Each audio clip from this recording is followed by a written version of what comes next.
दोस्तों पहली शिफ्ट में कौन कौन से क्वेश्चन पूछे गए हैं वो वीडियो मैं पहले से बना चुका हूं, जाकर उसको देख सकते हैं। इस वीडियो में मैं बताऊंगा कि पहली शिफ्ट में और बचे हुए क्वेश्चन जो बच्चों ने बाद में भेजे हैं उनको यहां पर डिस्कस करेंगे। और कोशिश करूंगा कुछ ऐसी चीज बता पाऊं कि हो सकता है वो अगली शिफ्ट में या अगले दिन बार जो एग्जाम होगा तो उसमें पूछी जा सके। जैसे कि गुप्ता वंश पर एक क्वेश्चन पूछा गया था, तो यहाँ पर मैं एक्सपेक्टेड क्वेश्चन बताऊंगा क्योंकि बहुत सारे बच्चों ने कमेंट करके बताया कि जैसा आप बता रहे हो बिल्कुल वैसा ही पेपर आ रहा है।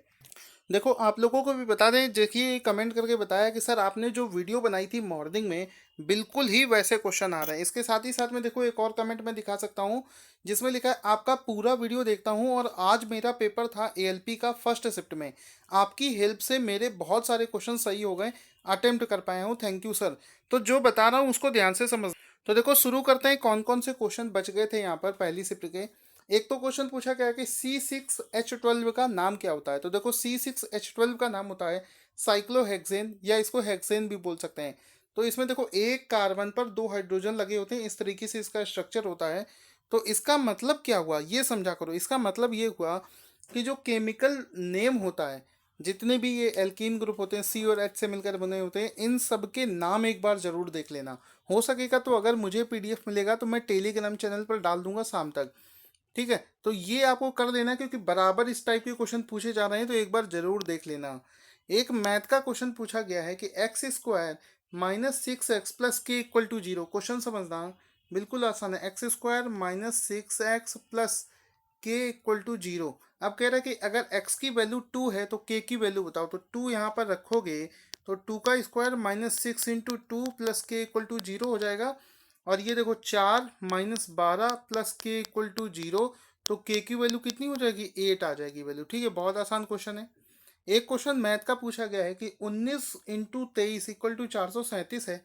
तो 1.9 × x = 0.00, ये तो यहाँ पर क्वेश्चन मार्क की वैल्यू आपको बतानी है। तो ये भी क्वेश्चन आराम से हो जाएगा, आई थिंक बताने की जरूरत नहीं है। फिर पूछा गया था कि एशियन गेम्स 2018 कहाँ पर किए जा रहे हैं। तो एशियन गेम्स 2018 जो है ये इंडोनेशिया में ऑर्गेनाइज किए जाएंगे। इसके लिए मैं आपको ये फोटो दिखा देता हूँ। इंडोनेशिया की जकार्ता में ये ऑर्गेनाइज किए जाएंगे।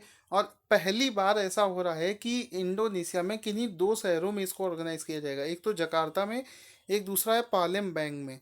तो ये दो हो जाएंगे। 18 अगस्त से 2 सितंबर तक चलेगा। साथ ही साथ में इसमें जो भारत की तरफ से ओपनिंग सेरेमनी में झंडा लेकर जो चलेंगे खिलाड़ी, उनका नाम है नीरज चोपड़ा और वो जेवलिन थ्रो के खिलाड़ी हैं। अगला क्वेश्चन देखो, एक न्यूमेरिकल दिया है, फोर्स की वैल्यू दे रखी है, मास दे रखा है 10, एक्सेलरेशन पूछा है। तो F = ma वाला फॉर्मूला लगाएंगे। इसकी वैल्यू पता है, इसकी वैल्यू पता है, एक्सेलरेशन पता चल जाएगा। आसान सा क्वेश्चन है। एक गुप्ता डायनेस्टी पर क्वेश्चन पूछा गया, तो क्या करना है कि गुप्ता डायनेस्टी रिपीट हो सकता है, तो गुप्ता डायनेस्टी में और क्या क्या पूछा जा सकता है वो सब कुछ मैंने देखो यहाँ पर दे रखा है। तो इसको अभी देखेंगे, सबसे पहले पूरे क्वेश्चन खत्म कर लेते हैं। टाटा ग्रुप के चेयरमैन पूछे गए थे। तो अब ये नहीं पता है कि टाटा की, क्योंकि बहुत सारी कंपनी होती है, टीसीएस है, टाटा पावर है, टाटा ग्रुप अलग है, तो किसके पूछे गए। तो देखो मैं बता देता हूँ फिर भी। टाटा जो मेन ग्रुप है उसके जो चेयरमैन है उनका नाम है नटराजन चंद्रशेखरन, एन चंद्रशेखरन नाम से ऑप्शन आया होगा। तो ये इसका राइट आंसर हो जाएगा।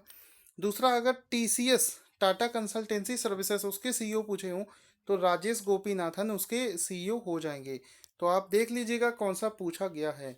एक क्वेश्चन पूछा गया था कि पीएच की वैल्यू 1, पीएच 2, पीएच 7 और पीएच 12 कितना भी दे रखा हो।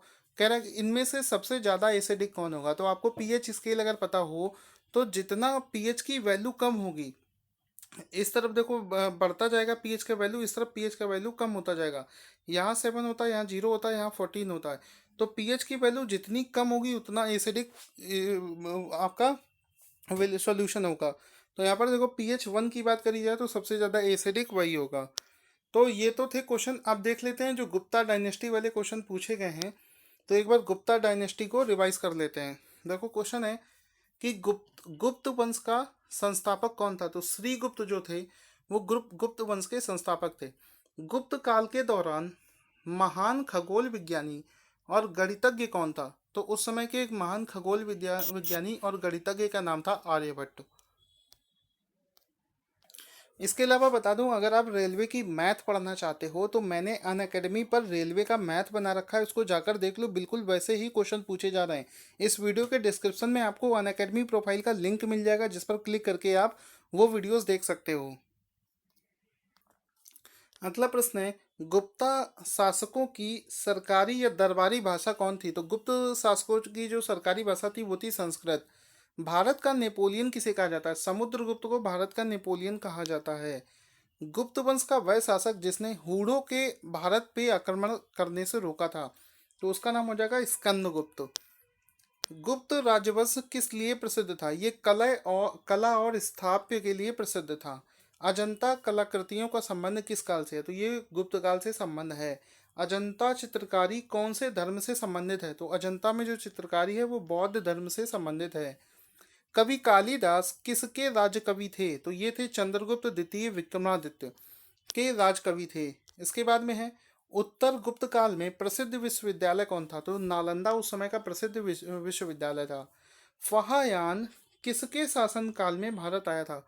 तो चंद्रगुप्त द्वितीय के शासन काल में वह भारत आया था। वह कहाँ का रहने वाला था? तो वो चीन का रहने वाला था। ये वाला क्वेश्चन पूछा जा चुका है। भारतीय संस्कृति का स्वर्ण काल किसे कहा जाता है? तो भारतीय संस्कृति का स्वर्ण काल गुप्त काल को कहा जाता है। गुप्त काल में सोने की मुद्रा को क्या कहा जाता था? उसको बोला जाता है दीनार। स्त्रियों की स्थिति किस युग में पुरुषों के बराबर थी? तो गुप्त काल में जो स्त्रियों की स्थिति थी वो पुरुष के बराबर थी। कौन सा राजवंश हूणों के आक्रमण से अत्यंत विचलित हुआ? तो गुप्त वंश हूणों के आक्रमण से सबसे ज्यादा विचलित हुआ। अजंता की गुफाएं कहाँ पर हैं? तो ये बाघ एमपी में जगह है जहाँ पर अजंता की गुफाएं हैं। तो ये क्वेश्चन एक्सपेक्टेड क्वेश्चन है, हो सकता है पूछा जा सकता है। और जो भी मैंने टॉपिक्स बताए हैं उनको जरूर रिवाइज कर लेना। और ये पूरा पीडीएफ देखो, मॉर्निंग में मैं ये बचे हुए जो क्वेश्चन है वो मैं पहले से ही बता चुका हूँ। पूरा पीडीएफ आपको टेलीग्राम चैनल पर मिल जाएगा। टेलीग्राम चैनल ज्वाइन कैसे करोगे, इस वीडियो के डिस्क्रिप्शन में आपको सब कुछ बता दिया है। वहाँ पर जाकर एक लिंक होगा, उस पर क्लिक करके आप ज्वाइन कर सकते हैं।